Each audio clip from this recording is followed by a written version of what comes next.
Hello, everybody, and welcome back to another week of Sci-Fi Read Aloud. We're going to dive into Chapter 19 of 20,000 Leagues Under the Sea today. I hope you enjoy.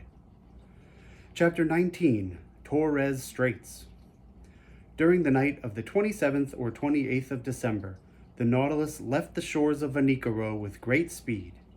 Her course was southwesterly, and in 3 days she had gone over the 750 leagues that separated it from La Perouse's group and the southeast point of Papua. Early on the 1st of January, 1863, Conseil joined me on the platform. "Master, will you permit me to wish you a Happy New Year?" "What? Conseil, exactly as if I was at Paris in my study at the Jardin des Plantes? Well, I accept your good wishes, and thank you for them. Only I will ask you what you mean by Happy New Year under our circumstances. Do you mean the year that will bring us to the end of our imprisonment, or the year that sees us continue this strange voyage?" "Really, I do not know how to answer, Master. We are sure to see curious things, and for the last 2 months we have not had time for ennui. The last marvel is always the most astonishing, and if we continue this progression, I do not know how it will end. It is my opinion that we shall never again see the like. I think then, with no offense to Master, that a happy year would be one in which we could see everything." On January 2nd, we had made 11,340 miles, or 5,250 French leagues, since our starting point in the Japan seas. Before the ship's head stretched the dangerous shores of the Coral Sea on the northeast coast of Australia. Our boat lay along some miles from the redoubtable bank on which Cook's vessel was lost June 10th, 1770.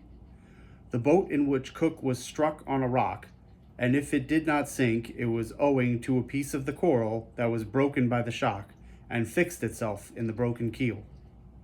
I had wished to visit the reef, 360 leagues long, against which the sea, always rough, broke with great violence, with a noise like thunder. But just then the inclined planes drew the Nautilus to a great depth, and I could see nothing of the high coral walls. I had to content myself with the different specimens of fish brought up by the nets. I remarked, among others, some germans, a species of mackerel as large as a toonie, with bluish sides, and striped with transverse bands that disappear with the animal's life. These fish followed us in shoals and furnished us with very delicate food. We took also a large number of giltheads, about 1.5 inches long, tasting like dories, and flying priapeds like submarine swallows, which, in dark nights, light alternately the air and water with their phosphorescent light. Among the mollusks and zoophytes, I found in the meshes of the net several species of alcellarians, echini, hammers, spurs, dials, cerites, and hyalae. The flora was represented by beautiful floating seaweeds, laminae, and mastracites, impregnated with the mucilage that transudes through their pores, and among which I gathered an admirable Nematosa gallinaris that was classed among the natural curiosities of the museum. 2 days after crossing the Coral Sea, January 4th, we sighted the Papuan coast. On this occasion, Captain Nemo informed me that his intention was to get into the Indian Ocean by the Strait of Torres. His communication ended there. The Torres Straits are nearly 34 leagues wide, but they are obstructed by an innumerable quantity of islands, islets, breakers, and rocks that make its navigation almost impractical. So that Captain Nemo took all needful precautions to cross them. The Nautilus, floating betwixt wind and water, went at a modern pace. Her screw, like a cetacean's tail, beat the waves slowly. Profiting by this, I had my 2 companions up on the deserted platform. Before us was the steersman cage, and I expected that Captain Nemo was there directing the course of the Nautilus. I had before me the excellent charts of the Strait of Torres, made out by the hydrophilological engineer Vincenodon Dumoulin. These and Captain King's are the best charts that clear the intricacies of this strait, and I consulted them attentively. Round the Nautilus the seas dashed furiously. The course of the waves that went from southeast to northwest at the rate of 2.5 miles broke on the coral that showed itself here and there. "This is a bad sea," remarked Ned Land. "Detestable indeed, and one that does not suit a boat like the Nautilus. The captain must be very sure of his route, for I see there pieces of coral that would do for its keel if only it touched them slightly."